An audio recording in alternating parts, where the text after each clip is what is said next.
Olá, você que está em casa, bem-vindo a mais um Negócios de Sucesso. Hoje eu estou aqui com o Ivan Emerick. O Ivan, ele é executivo de bancos e empresas com mais de 40 anos de experiência. E ele vai hoje falar sobre uma coisa que é mega importante para todo mundo, para empresas, para pessoa física, que é a saúde financeira. Ivan, bem-vindo ao nosso programa. E quem que é o Ivan? Fala um pouquinho para quem está em casa, para entender um pouco dessa tua experiência sobre esse mercado financeiro, sobre essa educação financeira. A diferença, né, entre educação financeira e, que você falou, é... Saúde financeira. Saúde financeira, isso. Fala um pouquinho para quem está em casa. Bom, boa tarde, Simone. Boa tarde. Quem está em casa assistindo a gente. Ivan Emerick é formado em administração de empresas, com MBA em finanças e controladoria. A vida inteira eu trabalhei com isso. Foram 28 anos em bancos múltiplos, depois mais 4 em empresa multinacional. Caramba. E já estou há quase 20 anos com a minha empresa de consultoria financeira, onde eu faço consultoria, assessoria, cursos, palestras, o livro que você tem aí na mão, tudo voltado ao mercado de saúde financeira. E por que eu chamo de saúde financeira e não de educação financeira, como a maioria das pessoas chama? É importante essa pergunta. Educação financeira é assim, educação, tudo aquilo que você tem de educação que você recebe, você não perde mais. Sim. Você pode até ficar nervosa comigo, de repente me mandar um lugar que eu não quero ir, mas depois você vem e pede desculpa e fica tudo certo entre a gente. Agora, a saúde não. A saúde você tem que cuidar dela constantemente. Né? Eu sei que você malha, eu sei que você se alimenta bem. Super. Se você não fizer isso, como é que fica a tua saúde? Verdade. Então, aquelas pessoas que não cuidam devidamente da sua saúde vão ter problemas. E na saúde financeira é exatamente a mesma coisa. Se você descuidar, se você não tiver, como eu disse aí para você, disciplina e foco para fazer e para cuidar da sua saúde financeira, você vai ter problemas. Isso é verdade. E você falou uma coisa bem importante. E quando a gente fala sobre saúde financeira, né, Ivan, a gente está falando só da pessoa física. Você também cuida dessa saúde financeira de empresas. Fala um pouquinho dessa trajetória. Como surgiu a ideia? Porque você trabalhou, aonde que você sentiu, poxa, eu vou fazer isso porque as pessoas precisam disso aqui. Como que começou essa tua ideia, essa tua empresa? A saúde financeira serve para todo mundo. Pessoa física, pessoa jurídica, todo mundo paga e recebe, então, portanto, tem contato com o dinheiro, tem que cuidar da saúde financeira. Só que na minha trajetória, desde a época de bancos, eu sempre trabalhei com empresas, então muito mais focado com empresas. Uma época que não era segmentado, a gente atendia todo mundo, tanto a pessoa física como a pessoa jurídica. Mas normalmente era aquela pessoa física ligada à empresa, ou um diretor de empresa, ou um dono de empresa, alguma coisa assim. Para você ter uma ideia, eu tenho um amigo até hoje, ele está com 83 anos, que é meu cliente há 43 anos. Poxa, que legal. Ele era diretor de empresa, era presidente de empresas grandes e ficamos amigos por conta desse tipo de atuação que eu tive em relação tanto à empresa quanto a ele na pessoa física, né? E por que eu resolvi mudar o lado da mesa, como eu costumo dizer? Né? Eu trabalhava para o banco, vestia a camisa do banco, tinha que defender esta camisa que era do banco. Sim. A dos bancos que eu trabalhei, foram 8 bancos que eu trabalhei. E às vezes você via, você falava assim, meu Deus do céu, é só mudar um pouquinho aqui que esse cara vai ser salvo. É isso que eu pensei. Lá você tinha na tua mão a solução, mas que você tinha que trabalhar para aquela empresa, a instituição que você estava. Você não podia ir contra teu negócio, teu emprego. Então, quando você fala, poxa, eu posso resolver isso se eu estivesse do outro lado, mas nesse momento não dá, eu acho que foi aí que você falou, não, eu vou para o outro lado e eu consigo resolver essa questão. Exatamente. Você tem que ser ético, né? Se eu estou vestindo uma camisa, eu tenho que ser ético e fazer o que aquela camisa pede para eu fazer.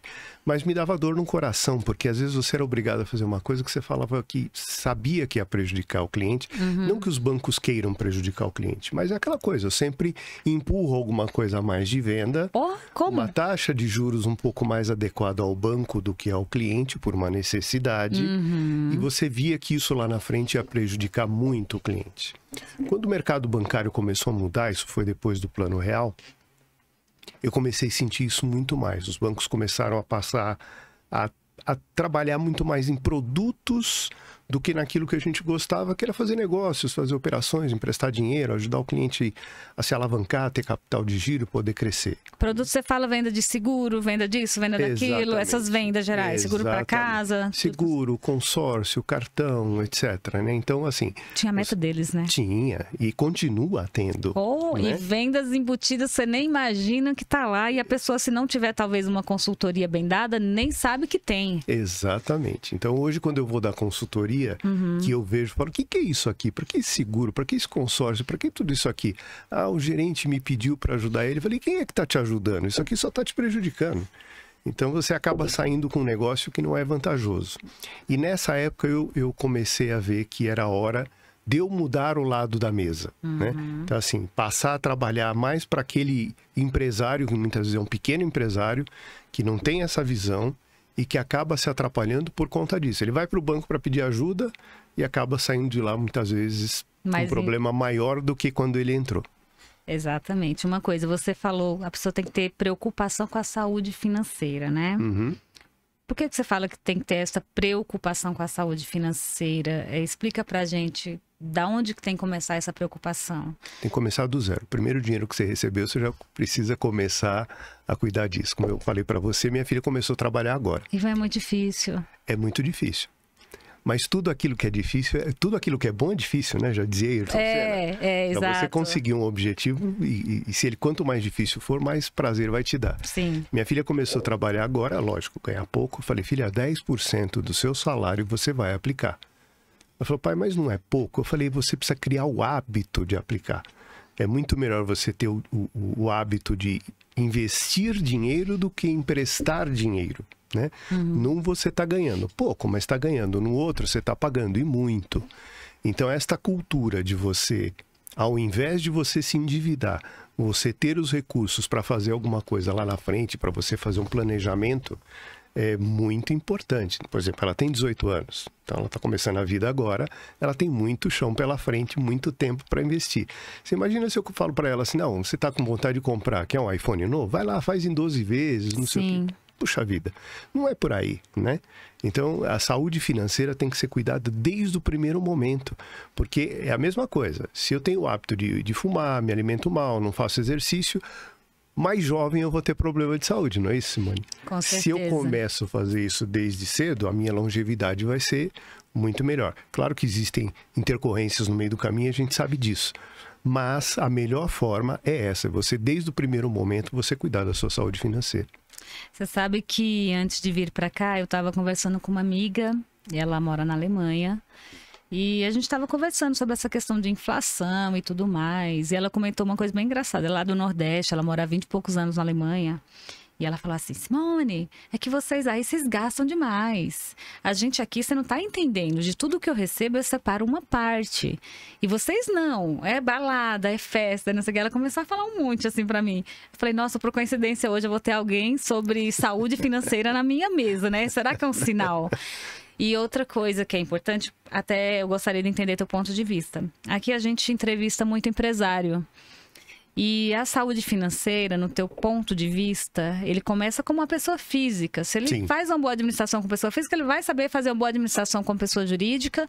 Você acha que muda isso? Por que eu estou te perguntando? Porque hoje eu trabalho com muitos empresários.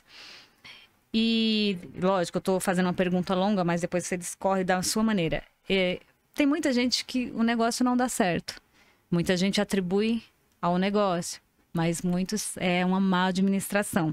Mas voltando lá na pergunta inicial, você acha que essa questão da pessoa física vai para a pessoa jurídica ou dá para mudar? Fala um pouquinho sobre isso. Então, pergunta longa, resposta longa. Longa, tá? Fica à vontade. Mas é assim, você tem que começar na pessoa física, é isso que eu estou falando. Eu não sei o que minha filha vai fazer da vida dela no futuro. Ela está ainda na faculdade, ela está buscando as alternativas, começou a trabalhar como freelancer.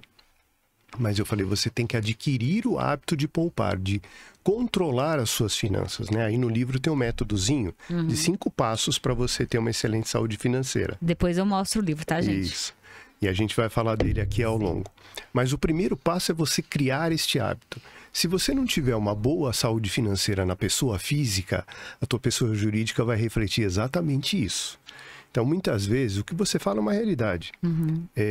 E não é criticando ninguém, gente, desculpa, mas se o empresário não fizer um bom planejamento e uma boa saúde financeira, um bom planejamento financeiro junto, muitos deles quebram em função disso. Ah, porque o ponto não era bom, porque a franquia não era boa, porque o negócio não sei o quê, porque isso, que aquilo. Não, filho, se você tiver uma excelente saúde financeira, um excelente planejamento, que é o primeiro passo do livro, planejamento e organização. Faz um planejamento, vê o que você quer fazer, vê onde você consegue, porque é aquilo que você fala, mas é difícil. Difícil é, mas não é impossível. Se você verificar que você não consegue ter recurso suficiente para bancar o seu negócio, não abra o seu negócio. Exato. Porque você pode quebrar rapidamente. Então é adquirir o hábito já como pessoa física e levar isto para quando você for empreender, quando você for ter um negócio. Então é importante que você faça esse planejamento de novo, desde o primeiro dia. Quero montar um negócio. Tenho capital ou não tenho? Da onde vai vir o meu capital? Quanto vai custar esse capital?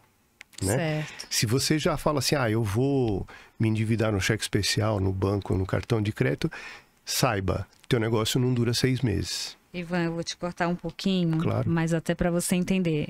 A gente trabalha com bastante expansão de marcas, né, lá na empresa. E muita gente chega para mim, a primeira pergunta é: vocês trabalham com algum banco que eu possa pegar um financiamento? Eu sou super sincera, gente. Eu falo, não começa com financiamento. Os juros é alto. E outra coisa que eu falo, não, mas eu vou pagando o próprio negócio. Tudo bem. Mesmo que o negócio pague, a cabeça daquela pessoa, e você me corrija se está errada, se eu estiver errada. A pessoa vai estar lá. E ela vai estar lá tirando, vamos dizer que o lucro dela é 10 mil, mas ela deve 10 mil de financiamento para o banco, ela vai estar tirando nada. Chega uma hora que ela vai estar cansada e ela vai chegar para a franquia e falar assim, mas eu não estou tirando nada. Só que ela não está tirando nada porque ela fez aquele empréstimo. Então hoje a gente acaba dando prioridade para quem tem o valor para investir e até um capital de giro para poder trabalhar um tempo até o negócio virar.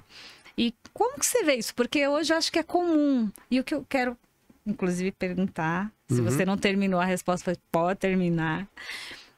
Dá para colocar isso na cabeça da pessoa? Você acha que essa educação financeira, essa saúde financeira, que inclusive acho que todo mundo precisaria ter, é fácil colocar? Você que trabalha com isso, você fala, Simone, não é fácil, não é, eu bato muito cabeça nisso, mas depois a pessoa vê... Fácil não é, Simone. As pessoas têm hábitos e você mudar hábitos não é uma coisa fácil. Né? Por isso que eu falo que tem que ser do primeiro momento, né? As mulheres são um pouco mais consumistas, não de um modo geral, mas mas são um pouco mais consumistas.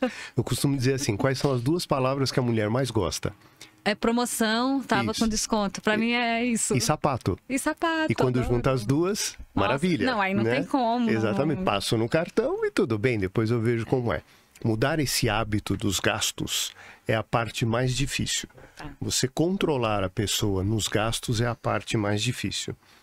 Agora, você precisa ter força de vontade para conseguir chegar nisso. E começar um negócio já devendo, não esqueça, você sabe muito bem disso, tem um período de maturação.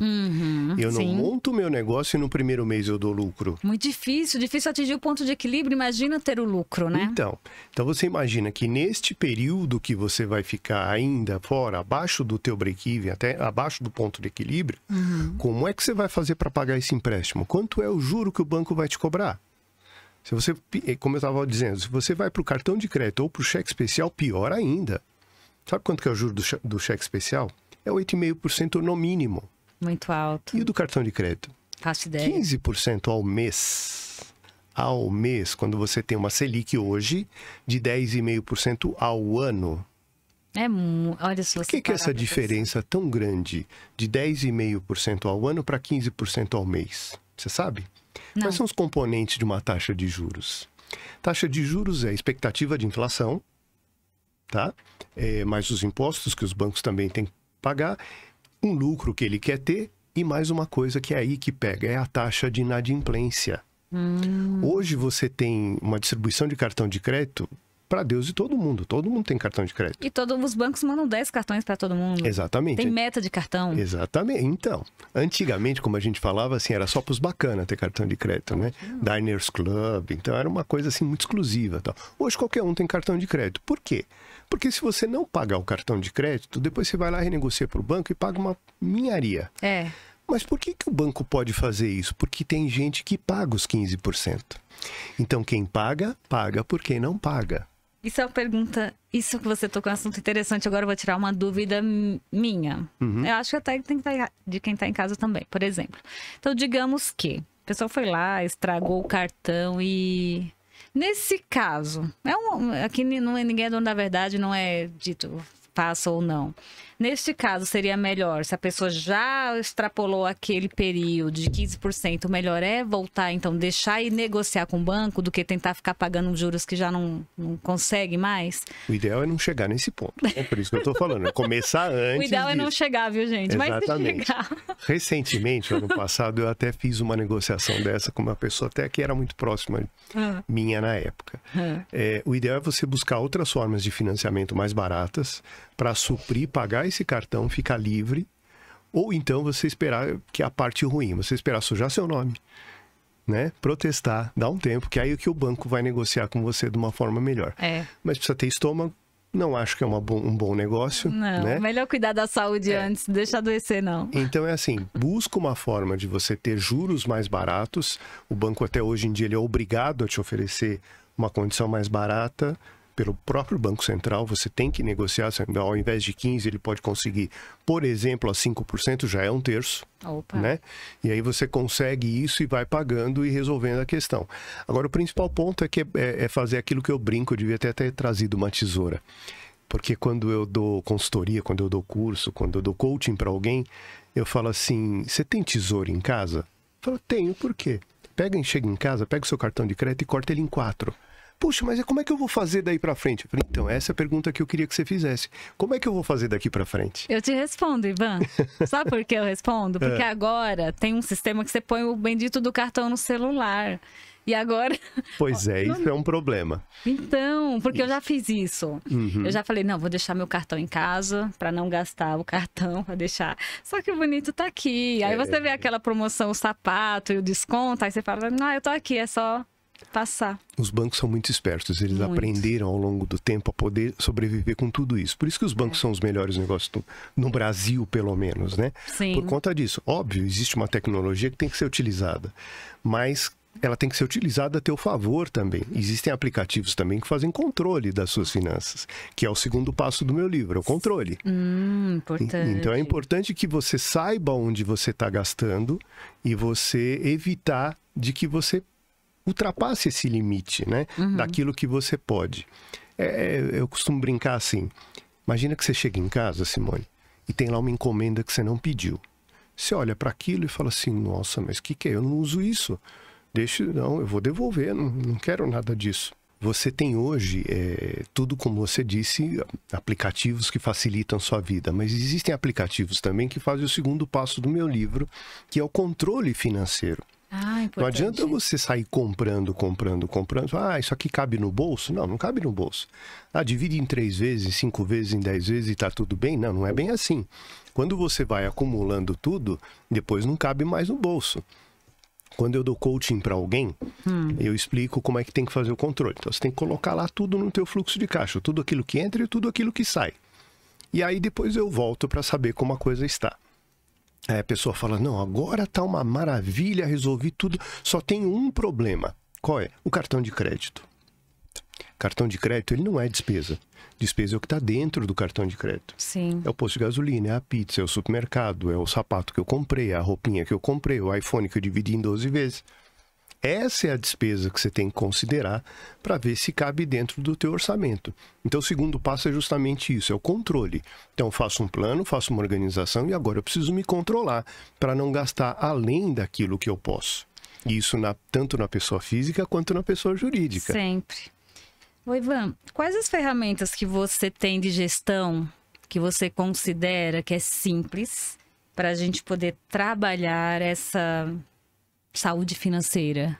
Então, Simone, existem 3 ferramentas básicas que servem para pessoa física e jurídica. Tá, é bom falar sempre física e jurídica porque você consegue fazer de ambas as formas. Quando eu falo assim, fluxo de caixa, orçamento e DRI, as pessoas falam, não, mas é pessoa física. Então, tem que fazer também. né? Fluxo de caixa, DRE, tudo para pessoa física também? Também, porque então é a questão do controle. Se eu não colocar ali no fluxo de caixa onde eu guardei, onde eu gastei o meu dinheiro, as pessoas não sabem. Chega no fim do mês, fala assim, aliás, chega no fim do mês não, né? 10 dias antes de terminar o mês, a pessoa fala, cadê meu dinheiro? Não sei onde foi. Então, não sabe onde foi porque não controlou. Então, você tem que colocar tudo ali. Mas até o cafezinho que eu tomo, no início até o cafezinho que eu tomo. Por quê? Porque eu preciso saber quanto que eu estou gastando de cafezinho. Tá certo? Então, assim, uma academia é importante. Mas 5 sapatos por mês, será que é importante? Uma vez eu estava dando uma palestra e eu falei exatamente isso, né? Falei, escuta, mas um sapato toda semana é necessário? Levantou a moça e falou assim, é necessário sim. Para ela é. Para ela é. Então, ela tem que optar por aquilo que é o que é melhor. Se cabe no orçamento, nenhum problema. Lembrando que seria importante ter sempre um percentual para você investir. Agora, se você quer gastar todo o seu dinheiro de forma que você depois não tem controle, vai faltar no final do mês. Então, é importante que você tenha o fluxo de caixa onde você consegue mensurar e verificar onde você está indo, fazer um orçamento. O que é o orçamento? O que eu gasto todo mês? Supermercado, gasolina, academia, roupa, aluguel, condomínio, seja lá, tudo que você gastar. Tem as despesas fixas que não dá para fugir, não tem jeito, né? E tem que ter lá aquela parte do diversos também, porque ninguém é de ferro. Né? Você precisa sair de vez em quando, se divertir. Então, bota ali. E estipula um valor dentro daquilo que são os teus rendimentos que não ultrapasse os 100%. Entendi. Então, se a pessoa ganha 3 mil por mês, ela não pode gastar 3.500. Ela tem que gastar no máximo 2.900, porque tem sempre uma eventualidade, tá certo? Certo. Então, ali, coloquei isso daqui no meu orçamento, eu preciso seguir isso. E aí eu vou fazer o tal do DRE. O que é DRE? Demonstrativo de resultado do exercício. Ou seja, exercício é um período, né? Normalmente 1 ano, mas eu posso compor ele mensalmente. Isso muito mais na pessoa jurídica, tá? Tá. Então, assim, eu propus isso daqui. É isso que eu tenho que gastar. Tá indo bem? Não tá? Qual a diferença do DRE para o orçamento? O orçamento, ele olha para frente. Então, eu faço um orçamento de hoje até um período determinado. Normalmente, você faz isso por 1 ano. O ideal é que você faça 3 cenários. O realista, o otimista e o pessimista. E o pessimista foi muito importante durante o período de pandemia. Sim. Quem não tinha um orçamento pessimista teve problemas muito mais sérios. É tanto, Ivan, que até em marcas ou negócio, você viu quem conseguiu se manter pós-pandemia. Exatamente. Né? Então você vê, às vezes você tem um negócio que já não vai bem, porque o produto já não está adequado no mercado. Como um restaurante que você conhece grande, que vendia frango a preço de picanha uruguaia. O que aconteceu com ele durante a pandemia? Fechou. Sim. Lojas enormes dentro de shopping, você sabe muito bem quanto custa um aluguel desse. Opa, quando acontece aluguel isso... Aluguel dobrado maio, novembro, dezembro, então, né? A gente que trabalha se você não programa isso na tua organização, se você não coloca isso no teu orçamento, quando chega na hora, como é que você faz? É interessante isso, essa questão que o Ivan está falando sobre a DRE jurídica, que eu acho que eu entendo um pouquinho mais até do que a física.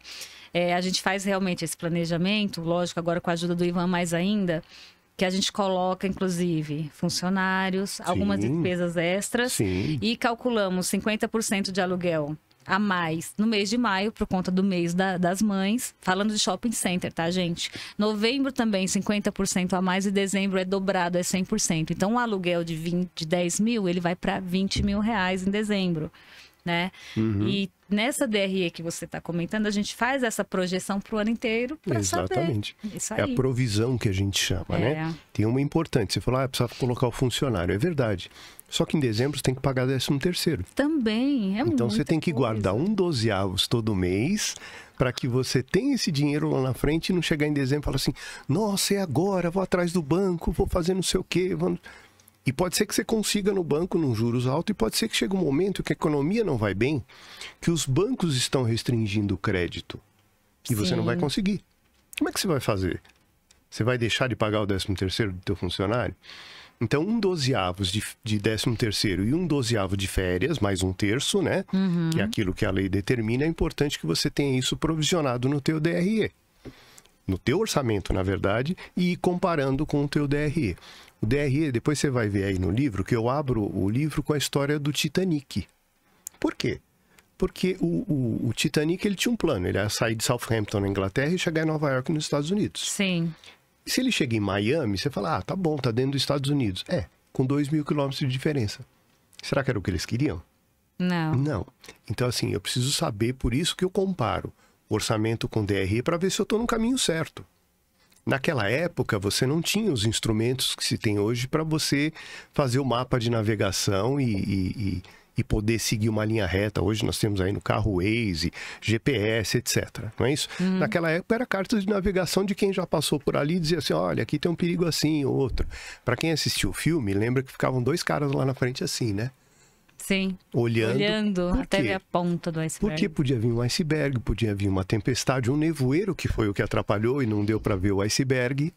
E aí você bate. O que acontece? Morre todo mundo. Então é importante que você possa fazer esse planejamento, ter esse GPS, que é o teu fluxo de caixa, o teu orçamento e o teu DRE, GPS financeiro, como eu chamo, que vai te dizer qual é a rota e qual é o momento que você tem que desviar para não bater no iceberg. E dentro desses 3 cenários, como eu falei, otimista, pessimista e realista. O realista é aquilo que você imagina que vai acontecer.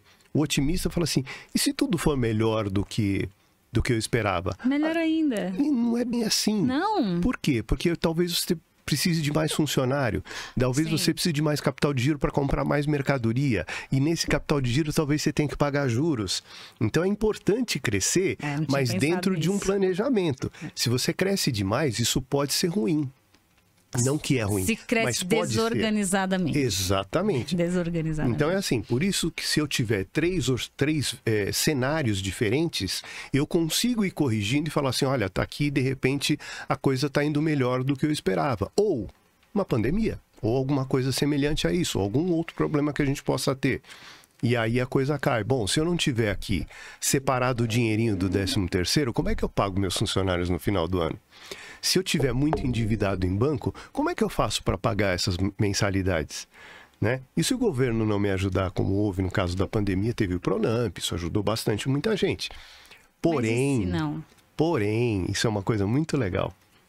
Não é que eu estou aqui para cuspir no prato que eu comi, né? Os bancos. Mas é uma realidade. Para quem que os bancos deram Pronamp? Eles deram para quem não precisava. Porque quem precisava, eles estavam com medo de não receber. Acho que não ia. Além disso, se eu te agrado, você me retribui. Sim. Então aquela coisa do consórcio, do segurinho, da aplicação, né? Sim. Simone, tá aqui, ó. Você não quer? Aplica com a gente pode fazer isso e aquilo outro. Então é importante que você tenha tudo isso sob controle. Então, primeiro passo, organizar e planejar. Segundo passo, controle. Terceiro passo, gestão disso. Importante. Eu vou até te fazer uma pergunta.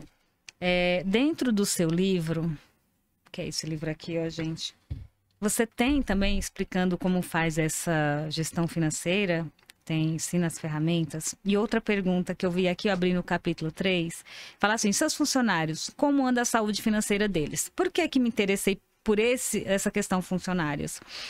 Porque há muito tempo, eu trabalhei numa empresa e a empresa falava assim, gente, olha... quanto mais o funcionário tiver endividado, mais ele vai ralar e trabalhar para bater meta. E a empresa forçava isso, tá? Isso por isso me chamou a atenção. Eu já sou aquela pessoa que se eu estiver endividada, eu acho que eu não consigo ter foco no trabalho, eu não consigo ter tranquilidade. Como que você vê isso? Porque tem empresas que têm isso. Não, se o meu funcionário comprar um carro, ele estiver endividado, ele vai dar valor, ele vai trabalhar, mas se ele estiver endividado, ele vai ter cabeça para trabalhar. Quanto pior, melhor? Quanto pior, melhor. E aí essas duas perguntas sobre esse capítulo 3 e também sobre se o livro tem aqui as ferramentas ensinando a gente a fazer essa gestão. Então eu vou te contar uma coisa muito interessante. Conte. Existe uma pesquisa que foi feita. Você sabe o que mais tira o sono das pessoas? Deve ser dívida. Sim, mais do que problema de saúde. Olha isso, gente. Em 71% dos casos as pessoas perdem o sono por problema financeiro. Olha que mais do que problema de saúde, mais do que problema sentimental, mais do que problema pessoal. E isso as empresas, de repente, que pensam desse jeito que está falando, não está fazendo uma consideração de uma outra pesquisa que foi feita. O funcionário endividado, ele perde até 43% da sua produtividade. Imagina. Por quê? Porque ele recebe 43 ligações de manhã cobrando ele, mais 27 à tarde, chega em casa e a turma pergunta, e aí, resolveu o problema? Ele fala, não, e aí ele não dorme direito, quem não dorme direito não trabalha direito. Mas isso vira uma bola de neve. Mas é loucura isso que eu tô te falando, ou você também conhece empresas que acham isso? Existe. Principalmente na área de vendas é isso assim. Porque aí o cara pode, vamos dizer assim, melhorar o salário dele. Agora, se é uma pessoa de CLT que tem um salário fixo, não tem muito o que fazer. Não tem o que fazer. Então, eu dou muita palestra em empresa que chega nesse ponto que ela percebe assim, o funcionário vai lá ou pedir empréstimo ou pedir para ser mandado embora para receber os 40% do fundo de garantia para ir lá que está dívida. Sim. Às vezes deixam empregos muito bons, empregos onde você pode ter uma carreira melhor, se bem que hoje em dia o pessoal não está muito preocupado com carreira, mas onde você pode ter condições melhores por conta de pagar dívida. E isso não adianta nada se você não mudar os teus hábitos e costumes. Sim. Você vai lá, pega os 40% do fundo de garantia, mais o salário de desemprego, vai lá e quita todas as suas dívidas. Ah, que legal, bacana. E não corta o cartão de crédito, não baixa o aplicativo, não tira o aplicativo do celular, ele volta a ter problema, porque ele tem o hábito de gastar. Então, o primeiro passo é mudança de hábitos e costumes, como eu disse desde o início para você. Então, esse é o primeiro passo. Segundo, existe um outro problema agora, um problema novo, que eu tive a oportunidade de ver de novo aqui na tua portaria. Sério? Sabe o que as pessoas estão fazendo? As bets. As apostas. As apostas. Então, eu nunca fiz isso. E tá super na moda isso agora, né? Exatamente. E agora regularizado, né? Enquanto eu estava aguardando você, os dois seguranças lá estavam falando do jogo e que ele tinha apostado não sei quanto, eu apostado não sei quanto, um estava ganhando, outro estava perdendo. Eita. Eu sei de empresas que tiveram problemas muito sérios, empresas grandes, por conta disso, porque o pessoal começa a fazer a tal das bets, eles começam a disputar entre eles. Caramba! E aí, então, eu perdi hoje, então eu quero mais amanhã. É a jogatina, igual a qualquer jogo. Você começa a se endividar num determinado momento, você cria um hábito de gastar, e aí você se endivida e não tem como voltar atrás. E eu tive clientes que quebraram, teve um cliente que quebrou um grande negócio aqui em São Paulo por se endividar naquela época em bingo. Nossa, ele comprou robôs, computadores com robô e ficava apostando. Há 20 anos atrás ele tinha uma dívida de 2 milhões de reais, que era mais que o faturamento dele do mês. Meu Deus, ele comprava e ele mesmo ia jogar? Ele colocava pessoas para fazer isso, robô, né? Você só programa e ele vai fazendo os jogos. E ele, obviamente, você não ganha nunca do cara que é o dono do negócio de aposta. Senão ele não faria isso. Tá certo? Sim, não faz sentido. Então, assim, você ganha um pouquinho, ganha, né? Até deixam você ganhar um pouquinho e tal. Só pra te dar água na boca de jogar mais. Exatamente. Né? Só que aí você entra naquela coisa assim, não, eu vou reverter. Então, eu vou aplicar mais, eu vou apostar mais para reverter e para recuperar aquilo que eu perdi. E isso é um grande problema que está acontecendo hoje em algumas empresas. Então, eu tenho sido requisitado por conta disso e eu recebi uma proposta recentemente de uma empresa me falando isso. Nós temos 3 mil funcionários. Caramba, bastante. A maioria do pessoal chão de fábrica. E são essas pessoas, não são só essas, mas a maioria dessas pessoas está se endividando nisso, nas tais das bets. Então aposta nisso, aposta naquilo outro, e quando ele vê, ele não tem mais controle sobre isso. Sobre a tua outra pergunta, gestão. Claro que no livro a gente dá um pouco de gestão, né? Gestão o que é? É você ir lá e falar assim, não, mas eu estava indo para Nova York, eu estou me desviando, eu estou indo para Miami. Opa, pera um pouquinho. Preciso corrigir essa rota. O que eu tenho que fazer? E essa ferramenta, ela vai te dar essa possibilidade. A gestão, ela é tua. Bom, esse mês aqui eu me endividei um pouco mais, mas eu fiz uma promoção. Era Dia das Mães, eu tive uma despesa maior por conta do aluguel, mas por outro lado eu vou receber isso daqui 3 ou 4 meses, quando aquilo que eu dividi no cartão para o meu cliente começar a pagar. Então essa gestão você tem que ir fazendo... Se a pessoa não antecipar o cartão, né? Exatamente, porque aí ele está pagando juros, né? Então é assim... É esperar o momento certo e fazendo a gestão e vendo onde é que eu consigo reverter essa situação. Então, essas ferramentas, elas vão propiciar ao empresário, ao empreendedor, a fazer essa gestão. Se ele tiver dúvida, é claro, ele precisa de uma consultoria financeira para ajudar nesse ponto. Tá. Ô, Ivan, isso que você está propondo é fácil? Mesmo quem não tem tanta experiência, quem está nos assistindo, fala, poxa, eu quero fazer, mas eu não tenho experiência. É fácil fazer? Simone, eu tenho uma clínica médica que é meu cliente. E o dono da empresa é um médico. De vez em quando ele fala assim, puxa, isso aqui... Eu falo, cara, se eu for abrir a barriga do teu paciente para fazer uma cirurgia, eu vou matar ele. Por quê? Porque não é cada macaco no seu galho. Exatamente. Né? Então você não precisa entender de tudo. Esse médico até entende bastante. Mas você não precisa entender de tudo a fundo. Você precisa ter uma ideia e você precisa acreditar naquilo que você está fazendo. Existem cursos hoje na internet que ajudam as pessoas a fazer isso e tem consultorias financeiras que muitas vezes são necessárias para te dar esta visão. Quando eu faço um trabalho de consultoria, o que eu proponho? Eu vou lá, vejo, faço a diagnose, vejo qual é o problema e implanto essas ferramentas de gestão, se é que já não existem, ou adequo elas melhores ao negócio e treino as pessoas para fazer isso. Aqueles que forem operar e normalmente os donos, os acionistas do negócio, para que eles possam ter uma visão mais adequada desse negócio. Porque sem isso, ele pode quebrar. Ô Ivan, as empresas que não fazem esses controles, que dificuldades que elas podem encontrar? E mais uma pergunta que eu quero fazer junto, até para você entender. Eu estava conversando outro dia com uma empresária, ela é do ramo de franquias e ela tem unidade já desde o começo e ela estava querendo fazer essa análise financeira desde o começo do faturamento, que ela abriu o negócio até agora. E não sei, até o contador dela, olha que coisa estranha. Ela recebia... Só que o banco estava antecipando automaticamente os pagamentos. Não sei até que banco é. Tipo assim, ela recebia no cartão de crédito valores altos. E aí o contador via aquele valor e aí tal. E aí ele, não sei se ele projetou para o mês seguinte. Só que no mês seguinte não entrou. Porque o banco estava antecipando automaticamente. Ele descontava um valor lá e entrava. E elas se perderam muito nesse começo. Né? Depois, até descobrir, e até, não sei se era obrigação do contador ou não sei quem sou eu para falar, mas olha que coisa louca.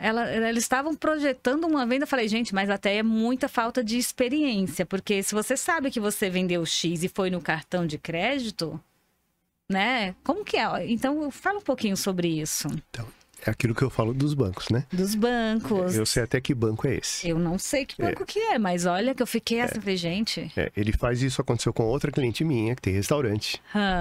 E ela falou, não, porque ele me antecipa o cartão de crédito no dia seguinte. Ele já tá na conta. Eu falei, escuta, ele tá te cobrando. Não, ele falou, vai ver. Nada de graça. Ela foi ver. E aí ela ligou pra mim, eu vou lá, eu vou quebrar tudo, eu vou matar o gerente. Eu falei, não adianta, você entrou nessa, saia fora. Né? Então assim, primeiro, fazer gestão é isso. Fazer controle é isso. Se eu vendi R$100 e a taxa do cartão, para ficar fácil, é 5%, eu tenho que receber 95%. Se eu recebi 90%, tem alguma coisa errada. Sim. Então eu preciso fazer gestão, preciso fazer o controle disso para ver o que está acontecendo. Por que os bancos fazem isso?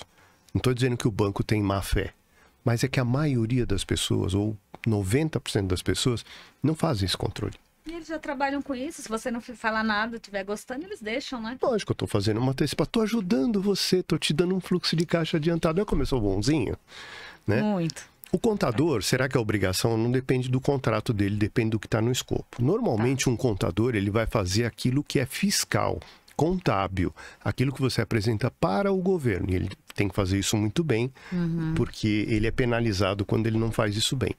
Dificilmente um contador vai fazer para você a gestão gerencial, que a gente chama, né? Que é você verificar os outros aspectos do teu negócio. Para isso existem as consultorias financeiras. Mas tem contadores, se tiver no escopo, ele vai fazer, ou se você pedir, ele agrega isso no teu valor e passa a fazer uma gestão mais adequada das suas finanças, além daquilo que é para o governo, para o fisco, etc. Tal. Mas é importante que você tenha o mínimo de visão. Sim. Né? Por isso que eu falo, abrir um negócio, é o que eu costumo falar. Era a próxima pergunta. Que momento que o empresário já deveria tomar esse cuidado, né? Então, como é que nasce uma empresa? Você que trabalha com franquias, que você... encontra pessoas que querem montar franquias. Como nasce? Dá vontade de abrir um negócio e ela começa a guardar um dinheiro lá e de repente ela chega com um valor e fala, eu quero abrir um negócio. Então é assim, primeiro, ou é um excelente vendedor, né? E aí ele consegue vender bem, ou ele tem um produto maravilhoso, né?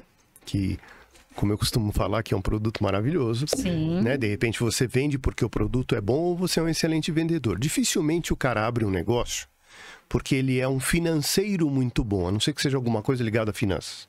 uma empresa de contabilidade, uma de consultoria, ou seja lá o que for. Mas dificilmente ele vai se agregar a alguma coisa diferente daquilo.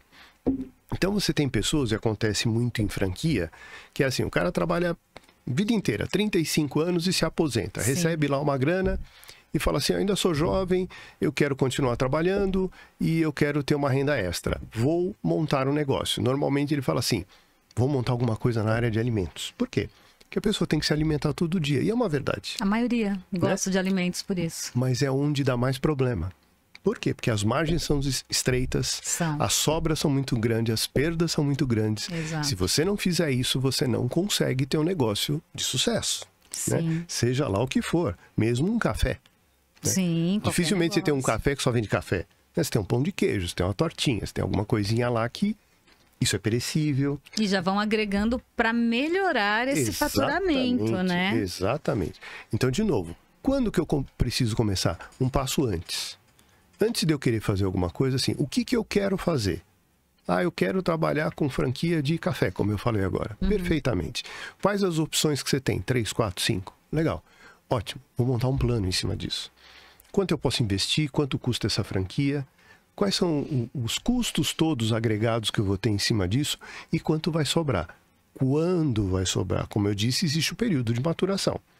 A gente chama o payback, né? Exatamente. Quanto tempo esse dinheiro vai voltar para você. Exatamente. Então, por exemplo, se eu monto uma franquia dentro de um shopping que já está estabelecido, eu consigo ter uma maturação desse produto mais rápido, desse meu negócio mais rápido. Mas se eu começo junto com o shopping... E até maturar... Eu tenho a maturação do shopping e do meu negócio. Então, esse período é um pouco maior. Então, se eu estou esperando que daqui 2, 3 meses eu vou tirar dinheiro para poder pagar as minhas contas e ainda repor aquilo que eu gastei, eu posso ter um problema muito sério. Então, o planejamento, todo esse planejamento, é importante que você faça de maneira adequada para que você possa prever todas as situações, ou a grande maioria delas. Ninguém previu uma pandemia. É isso que eu ia te perguntar. Inclusive, essa questão financeira ajuda até nessa possíveis crises, pandemias. Isso tudo também auxilia, se a pessoa está preparada, né? Dentro daqueles 3 cenários que eu te falei, otimista, pessimista e realista. O pessimista, na época da pandemia, serviu para muita gente. Estava prevendo uma pandemia? Não. Nos moldes que foram, não. Todo mundo se apertou. Todo mundo. Todo mundo. Porém, aqueles que não tinham planejamento, que não tinham uma condição diferente, tiveram problemas maiores. Sim. Muita gente fechou, muita gente quebrou, principalmente na área de alimentos. Por quê? Porque o dinamismo é maior. Eu compro de manhã para vender de tarde. Então, se eu não estiver preparado para isso, como é que eu fico? De repente, eu comprei no cartão de crédito e antecipei as receitas do meu cartão de crédito. Eu vou ter um descasamento lá na frente. Sim. Então, daqui 30 dias, quando chegar lá, o meu cartão de crédito, onde eu tenho que pagar essas mercadorias que eu comprei para vender, mas que eu já antecipei, como você disse, através do banco, eu vou ter um hiato grande. E aí eu posso quebrar. Então é importante o planejamento desde o início. Eu falo muito de fazer consultoria financeira, mas o Sebrae é um órgão que ajuda muito nesse ponto. Então é importante quem for fazer algum negócio, procure o Sebrae.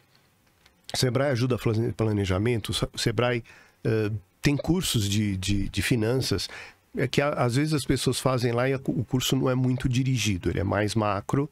Então às vezes a pessoa fica com dúvida e acaba vindo para a gente. O Sebrae é meu maior cliente a nível de palestras, né?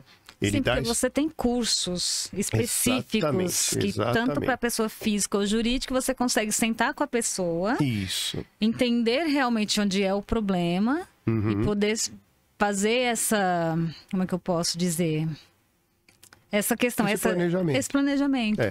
Então por isso que eu falo para você que assim, meu curso ele tem mínimo de 6 pessoas, porque preciso pagar o custo. Ele não é individual? Individual sai muito caro. Né? E não tem a necessidade. Mas se eu coloca 6 pessoas numa sala, você tem condição de dedicar para essas 6 pessoas. E no máximo 15. Porque eu também quero fazer essa dedicação para que ele aprenda a lidar com essa situação individualmente. Então, dentro do período do curso, eu consigo atender individualmente as pessoas. E poder dar uma melhor visão, uma maior amplitude de como ele deve cuidar das suas finanças. Uma dúvida, você falou de 6 a 15 pessoas, então a gente está falando aí de um curso para uma empresa, empresários, para empresas que querem educar, no caso, os funcionários, é isso? No caso de uma franquia. No caso de uma Imagina franquia. uma franquia, uma determinada marca que ele abriu lá, sei lá quantas lojas. Franqueadores por franqueado, no caso. Isso. Por quê? E é difícil, hoje está mudando um pouco, mas até pouco tempo atrás, os franqueadores não estavam muito preocupados com isso. Falaram, tem lá o sistema que faz. Tem lá o sistema que faz. Não, o sistema que faz, o sistema alimenta. Mas se o cara não souber ler o sistema, que é fazer a gestão, não adianta nada. Sim. O sistema dá o DRE. Tá bom, mas se ele não souber ler o DRE, como é que vai ser? Tem gente que não sabe ler o DRE. Mas é aquilo que eu falo. Se eu abrir a barriga, se eu abrir a tua barriga para operar o seu estômago, eu vou te matar. Porque eu não sei fazer isso. Então eu preciso de alguém que saiba fazer isso, que venha me dizer assim, olha, é desse jeito aqui que faz. Então isso é importante desde o início. Por isso que a gente está tentando mostrar para os franqueadores a importância de você ter isso, para você ter perenidade, longevidade do teu franqueado, para que ele possa fazer o negócio ir para frente. Sim. É claro que existem pessoas que têm mais dificuldade de lidar com a coisa, existem pontos que não são tão bons, existe uma série de coisas. Mas se a gente resolver essa questão daquele que precisa fazer controle e gestão do negócio, é a melhor coisa que a gente pode fazer. E a gente está falando aqui sobre franqueadores, porque a gente tinha comentado antes sobre essa questão de franqueadores, venda de franquias. Mas, se você quer abrir o teu negócio também, você precisa de um auxílio. Tua empresa também pode fazer uma consultoria com o Ivan, né? Com toda certeza. Ou você tem a tua empresa e quer educar os teus funcionários, para eles não terem essa dor de cabeça e renderem menos também. Isso é importante. Eu acho que nos dias de hoje é uma preocupação, né? A gente vê as pessoas preocupando. E depois da pandemia, agora até para você me falar, Ivan, depois da pandemia, você acha que as pessoas se preocuparam um pouquinho mais com isso? Tipo, antes gastavam mais, agora todo mundo fica pensando, não, e se? E se acontecer de novo? O que você sentiu?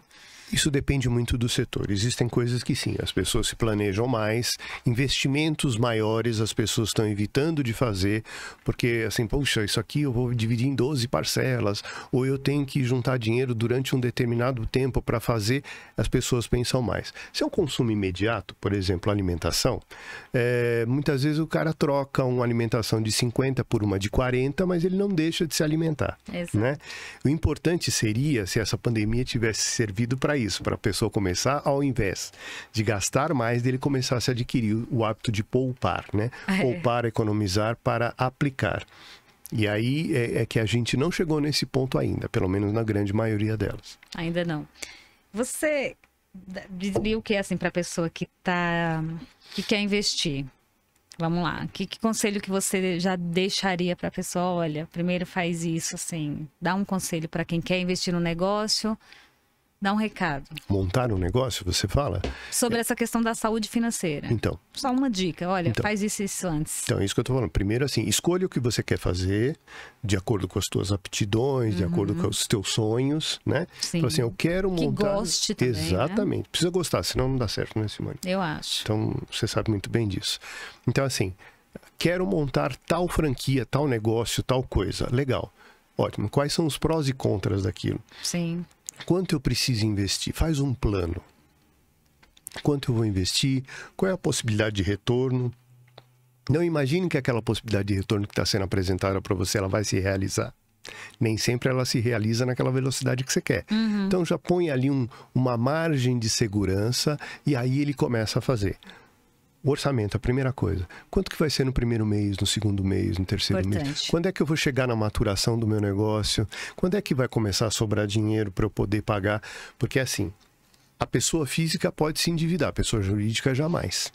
Então eu não posso pegar e tirar o dinheiro para eu pagar as contas da pessoa física de uma pessoa jurídica que não está dando lucro. Sim, sim. Tá certo? Certo. Por quê? Porque aí eu estou sangrando o negócio. Não. Se vira você, pessoa física, para pagar suas contas, por isso é importante um planejamento, saber qual é o teu horizonte de investimento como pessoa física, para você não sangrar, não prejudicar a pessoa jurídica. Então, a pessoa jurídica tem que ter o rendimento daquilo. O que você vai retirar de lá é o que a gente chama da última linha, ou seja, o que sobrou mesmo no final, aquilo é o teu resultado, e aquilo você pode compor depois de você fazer todos os investimentos, fazer todas as suas provisões, 13º, férias e tanto, aluguéis de forma sazonais, como Sim. você mesmo disse. Então é importante que isso esteja tudo no meu planejamento e no meu orçamento. O orçamento é a primeira peça. Fiz o orçamento, vai dar certo? Ótimo. Então agora eu parto para o negócio, abro o negócio. Abri o negócio, vou comprar ou vou investir em alguma coisa. Começa o fluxo de caixa. Isso. Botou lá o capital, vê onde é que você está gastando esse capital, até quando vai isso, projeta esse teu fluxo de caixa para 12 meses. No início é difícil, porque você não tem um histórico ainda, mas vai projetando isso, porque tem despesas que você sabe que você vai ter. Se eu tenho lá 3 funcionários, de cara, eu sei que eu vou ter sempre esses 3 funcionários, eu vou ter uma folha de pagamento. Eu pago aluguel, pago conta de luz, pago contador. Então, tudo isso tem que estar nesse meu orçamento para que eu possa olhar isso para frente. E aí eu passo para o fluxo de caixa. Olha, gente, vocês tiveram quase uma aula em poucos minutos, mas um belo de um resumo, uma bela de uma dica. Agora eu pergunto, o empresário que quer contratar o Ivan para fazer essa análise dessa saúde financeira da empresa, qual o contato, telefone, site. E quem quer adquirir o livro Saúde Financeira Sem Mistérios, que eu vi aqui, já estou mega curiosa para ler, porque enquanto ele falava, eu estava olhando, só que não dá para ficar perguntando tudo do livro. Quer comprar? Aonde compra? Com quem? Se é diretamente com você. O livro, gente, está excepcional, de verdade. Tá. Esse livro já tem algum tempinho, então ele hoje está só no meu site. Tá. Ou me mandaram um e-mail, que a gente negocia isso através do e-mail também. Então é Ivan Emerick, com K no final, sem o C, E-M-E-R-I-K. São todas as redes sociais e é o meu site, ivanemerick.com.br. Lá você tem um local onde você pode adquirir o livro e o e-mail é ivan@safeconsultoria.com.br. Tá. E lá para contratar também, quiser contratar o teu serviço também. E lá tem o meu telefone, o meu WhatsApp, e a gente pode iniciar uma conversa. Olha, gente, tá maravilhoso o livro. Parabéns. Muito de obrigado. verdade, eu tava folheando aqui, eu queria perguntar bastante coisa, mas não dá. Quero mais uma vez agradecer a sua presença. Eu que agradeço o convite, Simone. Foi pouco tempo, mas assim, foi uma aula. Obviamente que você que precisa vai contatar o Ivan e ele vai sentar com você e entender, porque cada situação é uma, né? Cada estratégia para resolver também eu sei que vai ser diferente. Mas depois também a gente vai divulgar o link e quem precisar, franqueador, quem tiver seu negócio próprio, é só entrar em contato. O Ivan tá aí. Mais uma vez, muito obrigada. Obrigado a você pelo convite, obrigado por tudo. Imagina, eu que agradeço. Até mais, pessoal, e até a próxima. Até a próxima.